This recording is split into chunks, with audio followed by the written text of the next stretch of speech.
여러분, 떡국 한 그릇이 내 콩팥을 소리 없이 갉아먹고 있다면 과연 믿으시겠습니까? 이번 설날 기준으로 60이 넘으셨다면 오늘부터 제가 말씀드리는 5가지만은 꼭 멈춰주셔야 합니다. 반대로 이 5가지를 피하고 제가 알려드리는 방법대로 떡국을 드신다면 충분히 신장을 지킬 수 있습니다. 설날 아침에 따끈한 떡국 한 그릇 든든하게 드신 뒤에 유독 속이 더부룩하거나 몸이 유난히 무겁게 느껴졌던 적 없으신가요? 명절이라 그냥 많이 먹어서 그렇겠지 하고 대수롭지 않게 넘기셨다면 오늘 이 영상이 여러분의 생명을 지켜줄 아주 소중한 기회가 될 수 있습니다. 먼저 작년 설 연휴가 끝난 직후 저를 다급히 찾아오셨던 76살 박정자 어르신의 이야기를 들려드리겠습니다. 어르신은 평소 아침마다 산책도 빼먹지 않으시고 혈압약만 조금 드실 뿐 나는 건강에는 자신 있다고 늘 말씀하시던 분이었어요. 그런데 설 연휴가 끝나기가 무섭게 얼굴과 발등이 퉁퉁 부어서 신발도 제대로 신지 못한 채 자녀분들 부축을 받으며 병원에 들어오셨습니다. 숨이 가빠 말도 제대로 잇지 못하시는 상태라 바로 정밀 검사를 진행했는데 콩팥 기능이 정상의 절반 이하로 뚝 떨어져 있었죠. 더 놀라운 사실은 바로 직전 건강검진 결과에서는 콩팥 수치가 정말 아주 정상이라고 평가받았던 분이라는 점입니다. 그런데 명절에 가족들과 웃으며 나눴던 단 한 끼 떡국과 그 주변 음식들의 조합이 조용히 버티고 있던 콩팥에 치명적인 일격을 가한 거예요. 박정자 어르신은 제 손을 꼭 잡고 평소랑 다름없이 먹었는데 왜 갑자기 이렇게 된 거냐고 눈물을 글썽이셨습니다. 사실 우리 어르신들이 가장 많이 오해하시는 부분이 바로 여기에 있습니다. 국가에서 해주는 건강검진 결과에 정상이라고 뜨면 나는 콩팥이 아주 튼튼하다고 믿어버리시는 거죠. 하지만 의학적으로 콩팥은 침묵의 장기라고 부릅니다. 전체 기능의 80% 이상이 망가질 때까지도 특별한 증상이 없다가 그제야 몸이 신호를 보내기 시작하는 경우가 대부분이기 때문입니다.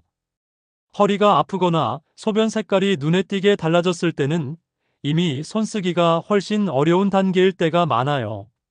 특히 65이 넘어가면 우리 몸의 근육량이 급격히 줄어들기 시작하는데 이게 콩팥 수치의 착시 현상을 만들기도 합니다. 병원에서는 보통 근육이 일을 하고 남긴 노폐물을 측정해서 콩팥 기능을 평가하는데 근육이 적으면 그 찌꺼기 양도 적게 나옵니다. 그래서 실제로는 콩팥이 제 역할을 못하고 있는데도 검사상으로는 멀쩡하고 건강해 보이는 속임수 같은 결과가 나타날 수 있는 거죠. 실제 통계에 따르면 65세 이상 어르신 3분 중 1분은 이미 만성 콩팥병을 앓고 계신 것으로 알려져 있습니다. 더 무서운 건 그분들 중 90% 이상이 자신의 콩팥이 조용히 서서히 망가지고 있다는 사실을 전혀 모른 채 지내고 계신다는 점이에요. 나이가 들면서 자연스럽게 근육이 줄어드는 근감소증은 콩팥에게 정말 큰 재앙이 될 수 있습니다. 근육은 우리가 먹은 당분을 안전하게 저장해주는 커다란 댐 역할을 하는데 이 댐이 무너지면 어떤 일이 생길까요? 떡국에 듬뿍 들어있는 탄수화물이 한꺼번에 갈 곳을 잃고 모두 혈관 속으로 쏟아져 들어갑니다. 그러면 우리 혈액은 마치 설탕물이 된 것처럼 끈적끈적해지죠. 끈끈한 피가 콩팥 속 아주 미세한 필터, 즉 사구체를 계속 긁고 상처내기 시작합니다. 고운 비단에 까칠한 모래가 섞인 물을 계속 부어대면 어떻게 될지 떠올려 보세요. 결국 비단에 구멍이 나고 찢어지듯 사구체도 상처 입고 제 기능을 잃게 됩니다. 박정자 어르신의 경우도 똑같았습니다. 근육량이 부족한 상태에서 떡국이라는 고탄수화물 폭탄이 들어오자 혈관이 감당하지 못했고 그 부담이 그대로 콩팥으로 전해진 거예요. 단순한 소화불량이나 피곤함이 아닙니다. 여러분의 생명을 붙들고 있는 마지막 보루, 콩팥이 보내는 절박한 구조 신호입니다. 그렇다고 너무 겁부터 먹으실 필요는 없어요. 오늘 이 영상에서 저는 떡국과 함께 먹으면 콩팥을 순식간에 무너뜨릴 수 있는 최악의 음식 조합 5가지와 반대로 상처 입은 콩팥을 도와줄 기적의 비법 5가지를 분명하게 짚어드리겠습니다. 또한 올해 설날부터는 안전하면서도 즐겁게 명절 음식을 즐길 수 있도록 아주 구체적인 행동 지침까지 모두 알려드리겠습니다. 잠시만요. 아직 건강닥터 박선생 채널을 구독하지 않으셨다면 구독 버튼 눌러주시면 건강한 하루를 만드는데 큰 도움이 될 거예요. 그리고 댓글에 행복이라고 적어 남겨주세요. 여러분의 한마디가 제가 더 열심히 계속 여러분의 행복한 삶을 지킬 힘이 됩니다. 그럼 지금부터 집중해주세요. 자, 이제부터는 여러분의 즐거운 명절을 순식간에 눈물바다로 바꿔버릴 수 있는 식탁 위 5가지 치명적인 조합들을 하나씩 짚어서 보여드리겠습니다. 지금부터 드리는 내용이 바로 여러분의 콩팥을 지키는 가장 강력한 방어선이 될 것입니다. 첫 번째는 짭짤하게 졸인 고기 고명을 떡국 위에 듬뿍 올려 드시는 습관이에요. 명절 분위기를 내보겠다고 간장에 졸인 소고기나 닭고기를 한가득 얹어 드시는 경우가 많은데 사실 이것은 과도한 단백질과 염분이 한꺼번에 몰려있는 조합입니다. 단백질이 우리 몸에서 사용되고 남으면 요소질소라는 찌꺼기가 생기는데 이를 흔히 요독이라고 부르는데요. 바로 이 요독은 오직 콩팥을 통해서만 몸 밖으로 빠져나갈 수 있습니다. 그런데 한 끼에 너무 많은 단백질이 한꺼번에 들어오면 콩팥이 이 찌꺼기를 다 처리하지 못해 몸 안에 독이 서서히 쌓이게 됩니다. 결국 과부하가 걸린 콩팥의 필터 구멍들이 염증으로 굳어버리는 사구체 경화증이 진행될 수 있어요. 콩팥 기능이 조금이라도 약해진 어르신들에게 고기 고명은 영양 보충이 아니라 사실상 독과 다름없다는 점을 꼭 기억해 주셔야 합니다. 두 번째는 마트에서 흔히 파는 가공 사골 육수로 떡국을 끓이는 행동입니다. 명절에 일손을 덜겠다고 간편한 육수팩을 사용하시지만 편리한 육수가 콩팥에는 가장 무서운 무기가 될 수 있습니다. 가공 육수에는 유통기한을 늘리고 맛을 강하게 내기 위해 무기인이라는 성분이 많이 들어있는데요. 문제는 이 무기인의 흡수율입니다. 자연식품에 들어있는 이는 우리 몸에서 절반 정도만 흡수되지만 가공 육수에 들어있는 이는 먹는 대로 거의 100% 혈액으로 흡수됩니다. 피 속에 인이 지나치게 많아지면 우리 몸은 균형을 맞추기 위해 뼈에 저장된 소중한 칼슘을 억지로 끌어다 쓰기 시작합니다. 빠져나온 칼슘이 다시 뼈로 돌아가면 좋겠지만 안타깝게도 상당 부분이 혈관 벽에 들러붙게 돼요.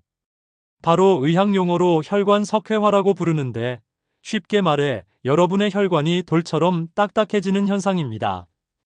콩팥은 머리카락보다 가는 미세혈관들이 모여있는 장기이기 때문에 혈관들이 굳어버리면 결국 피를 걸러내는 기능을 영원히 잃게 될 수 있습니다.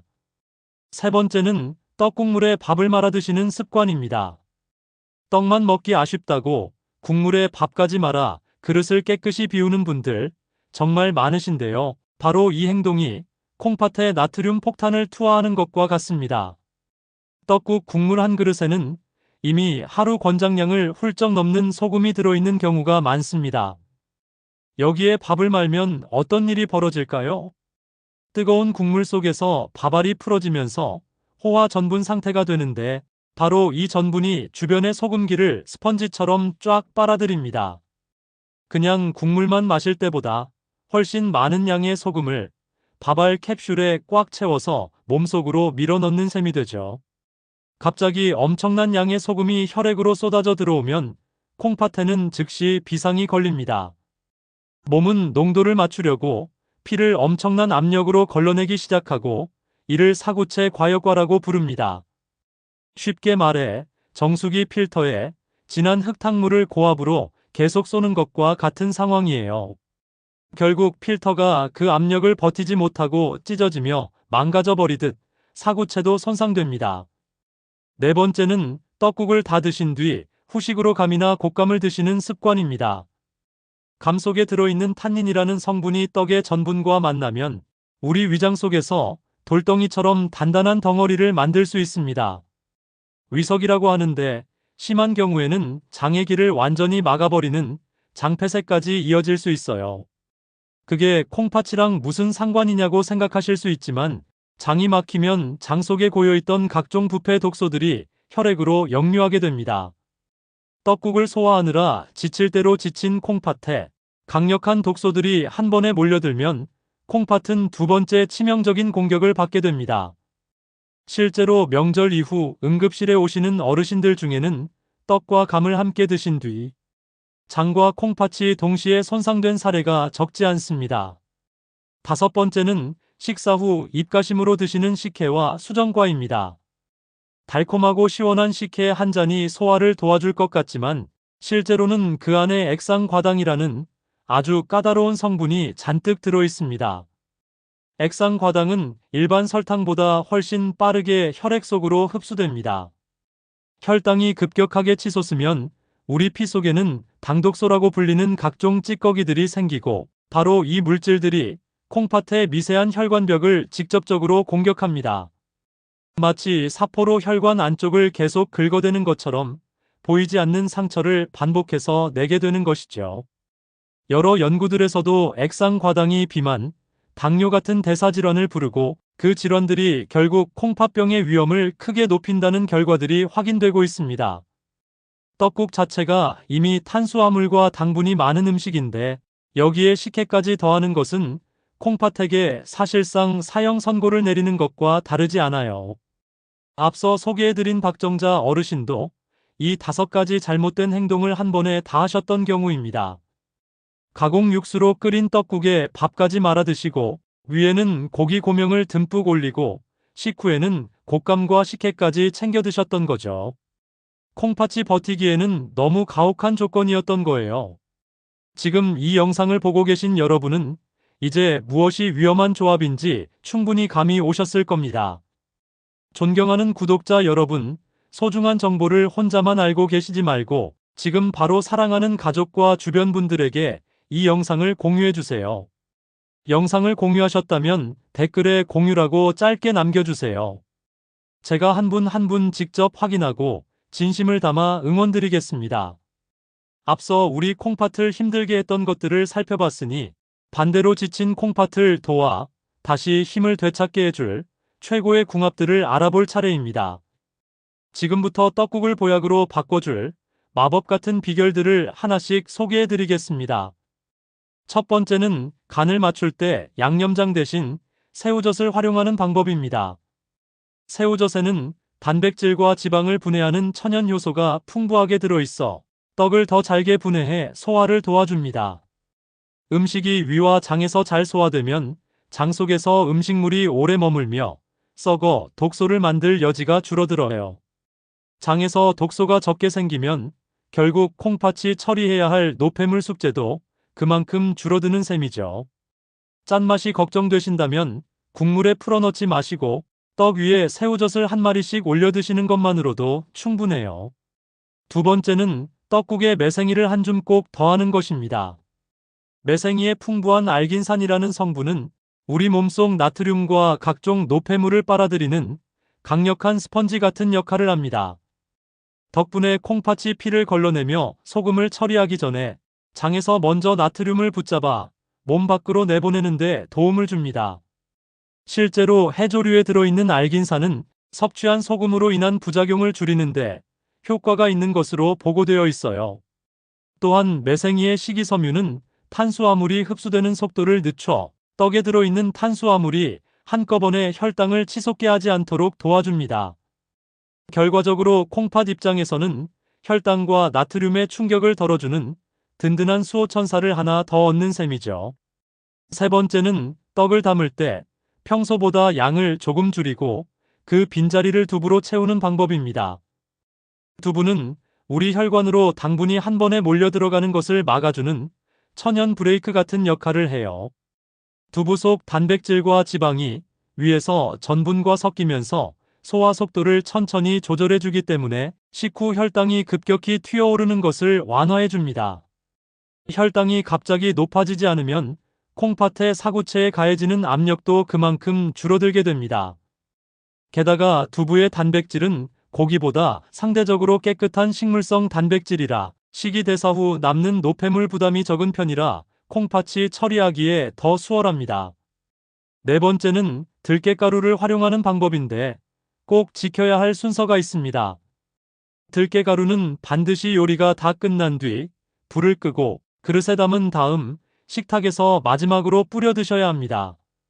들깨에는 식물성 오메가3 지방산이 풍부하게 들어있어 혈관의 염증을 완화하고 혈관을 튼튼하게 지켜주는 데 큰 역할을 해요. 덕분에 떡국으로 자극받을 수 있는 콩팥의 미세 혈관들을 부드럽게 감싸고 회복을 돕는 데 도움이 되죠. 하지만 들깨가루를 팔팔 끓는 국물에 넣어 같이 끓이면 열에 약한 좋은 성분들이 파괴되고 오히려 산패 위험이 커질 수 있기 때문에 꼭 마지막에 넣어주셔야 합니다. 다섯 번째는 식초를 섞은 초간장을 곁들이는 방법입니다. 간장에 식초를 섞어 만든 초간장의 떡을 살짝 찍어 드시면 식초 속 아세트산 성분이 식사 후 혈당이 급격히 치솟는 것을 완화하는데 도움을 줄 수 있어요. 아세트산은 탄수화물을 분해하는 소화효소의 활동을 조금 늦춰 포도당이 천천히 흡수되도록 돕습니다. 혈당이 안정적으로 오르면 콩팥의 여과장치가 받는 스트레스도 함께 줄어들게 돼요. 마치 댐에 몰아치는 물살을 한 번에 쏟아붓지 않고 수문을 나눠 열어 천천히 흘려보내는 것과 비슷한 원리죠. 게다가 식초는 칼슘이 혈관벽에 엉뚱하게 쌓이는 것을 줄이고 뼈로 잘 활용되도록 돕는데 긍정적인 역할을 할 수 있다는 보고들도 있습니다. 어떠신가요? 우리가 떡국의 재료를 조금만 바꾸고 넣는 순서와 먹는 방식을 살짝만 신경 써도 평소 즐겨 드시던 떡국이 콩팥을 살리는 명약으로 충분히 바뀔 수 있습니다. 실제로 저와 상담했던 박정자 어르신도 제가 알려드린 대로 매생이와 두부를 더하고 들깨가루를 마지막에 뿌려 드시도록 실천하신 뒤 몸의 붓기가 눈에 띄게 빠지고 컨디션이 훨씬 좋아졌다고 기뻐하셨습니다. 여러분도 충분히 따라하실 수 있습니다. 자, 이제부터는 어떻게 실천할지를 하나씩 짚어드리겠습니다. 명절 아침에 눈을 뜨는 순간부터 잠들기 전까지 여러분의 콩팥을 지켜줄 하루 일과표를 드릴 테니 그대로만 따라오셔도 충분합니다. 먼저 명절 당일 떡국 섭취 완벽 가이드부터 시작하겠습니다. 아침 6시 기상하시면 가장 먼저 하셔야 할 일이 있습니다. 바로 미지근한 물 한 컵을 천천히 마시는 것이에요. 잠을 자는 동안 땀과 호흡으로 수분이 빠져나가면 혈액이 끈적해지기 쉬운데 한 잔의 물이 콩팥이 노폐물을 걸러낼 준비를 하도록 도와주는 시동 버튼 역할을 합니다. 7시가 되면 본격적으로 떡국 준비를 시작합니다. 우선 마트에서 사온 육수팩은 과감하게 한쪽으로 치워두십시오. 대신 냄비에 물 1.5리터를 붓고 멸치 10마리와 다시마 1장을 넣어주세요. 약한 불에서 20분 정도 은근하게 끓여주시면 콩팥에 부담을 덜 주는 깨끗한 천연 육수가 완성됩니다. 8시에는 재료 손질을 시작합니다. 평소 떡을 10개 넣으셨다면 오늘은 8개만 넣어보겠습니다. 그리고 남은 자리는 1cm 두께로 썬 두부로 채워주세요. 8시 30분 육수가 끓어오르면 떡과 두부를 넣고 마무리 단계에서 매생이 한 줌을 듬뿍 넣습니다. 다시 한번 강조하지만 들깨가루는 이때 넣으시면 안 됩니다. 아직은 기다려주세요. 9시 가족들과 식탁에 둘러앉는 순간이 오늘의 핵심입니다. 먼저 그릇에 담긴 떡국 위에 들깨가루 한 스푼을 정성스럽게 살살 뿌려주세요. 그리고 간장 2스푼에 식초 1스푼을 섞어 초간장을 준비해 그릇 옆에 놓는 것도 잊지 마시고요. 떡국을 드실 때는 떡 한 점을 초간장에 살짝 찍어 급하게 넘기지 마시고 천천히 꼭꼭 씹어 드십시오. 국물은 절반 이상 남기겠다는 마음을 미리 먹고 시작해 주세요. 그릇을 싹 비워야 복을 받는다는 생각은 잠시 내려놓으셔도 괜찮습니다. 지금 이 시기에는 여러분의 콩팥을 지키는 것이 곧 가장 큰 복입니다. 식사 중간에 새우젓을 한 마리 곁들이면 소화가 훨씬 편안해지는데 도움이 됩니다. 식사를 마치고 나서는 바로 눕지 마십시오. 후식으로 달콤한 곶감이나 식혜를 찾는 대신 방울토마토 5알 정도를 천천히 드셔보세요. 토마토에 들어있는 칼륨 성분이 떡국으로 들어온 나트륨을 몸 밖으로 내보내는데 도움을 줄 수 있습니다. 입가심은 시원한 보리차 한 잔이면 충분합니다. 명절이 지나고 나서 남은 떡은 어떻게 할까요? 매일 떡국으로만 드시면 콩팥이 쉴 틈이 없습니다. 월요일에는 된장국에 떡 몇 알을 넣어 별미로 드시고, 화요일에는 미역국에 떡을 넣어 보시고, 수요일 점심에는 떡을 살짝 구워 깨소스를 곁들여 드셔 보십시오. 그리고 목요일과 금요일 정도는 떡을 잠시 쉬게 하고, 그만큼 콩팥에게도 휴식 시간을 주시는 것이 좋습니다. 지금부터는 여러분이 자주 궁금해하시는 질문 3가지를 정리해 드릴게요. 첫 번째 질문은 떡이라는 음식 자체가 무조건 나쁜 것이냐는 질문입니다. 아닙니다. 떡은 훌륭한 에너지원이지만 떡만 드시는 것이 문제입니다. 제가 알려드린 대로 두부와 매생이를 곁들여서 탄수화물과 단백질 그리고 식이섬유의 균형을 맞춘다면 떡국은 그 어떤 음식보다 훌륭한 건강식이 됩니다. 두 번째 질문은 천연 육수 내기가 너무 귀찮다는 분들입니다. 멸치와 다시마, 무, 대파를 넣고 한꺼번에 많이 끓여서 소분한 뒤 냉동실에 얼려 두십시오. 필요할 때마다 하나씩 꺼내 쓰시면 마트 육수보다 훨씬 편하고 건강하게 드실 수 있어요. 세 번째로, 이미 콩팥이 안 좋아서 병원에 다니는 분들도 떡국을 먹어도 되는지 물으십니다. 물론 드실 수 있습니다. 다만 떡의 양을 절반 이하로 확 줄이고 국물은 맛만 보는 정도로 3숟가락만 드십시오. 처음에는 국물을 남기는 게 너무 아깝다고 하셨지만 한 달이 지나고 몸에 붓기가 빠지자 표정부터 달라지셨습니다. 3개월 뒤 다시 검사를 해보니 수치가 놀라울 정도로 회복되어 저와 함께 기쁨의 웃음을 나누었어요. 어르신은 이제 명절이 더 이상 두렵지 않고 가족들과 당당하게 식사할 수 있어 행복하다고 하십니다. 여러분도 오늘부터 당장 시작하실 수 있습니다. 자, 오늘 정말 긴 시간 함께 해주셔서 고생 많으셨습니다. 첫째, 떡 양 줄이고 국물 절반만 드시는 이 작은 습관 하나가 여러분 생명을 지탱하는 마지막 보루입니다. 여러분은 이미 건강한 노후를 향한 가장 큰 산을 넘으셨고, 이제 실천만 남았습니다. 우리 몸의 콩팥은 정말 정직한 친구예요. 무관심하게 방치하면 금방 상처 입고 쓰러지지만 오늘처럼 올바른 정보를 알고 조금만 신경 쓰면 그만큼 활기찬 건강으로 보답해줍니다. 콩팥 나빠지면 끝이라는 말에 너무 겁먹거나 포기하지 마세요. 이제 여러분 인생에 다시는 없어야겠죠. 제가 오늘 마음 담아 전해드린 이 비결들을 이번 설날부터 식탁에 올려보세요. 나중에 시간이 흘러 그때 그 영상 보고 식사법 바꾼 게 내 인생 최고의 선택이었다고 회상하실 날이 반드시 올 겁니다. 여러분의 건강 회복 소식이야말로 제가 이 자리를 지키는 가장 큰 보람이자 행복입니다. 긴 시간 동안 제 이야기에 귀 기울여 주셔서 진심으로 감사드립니다.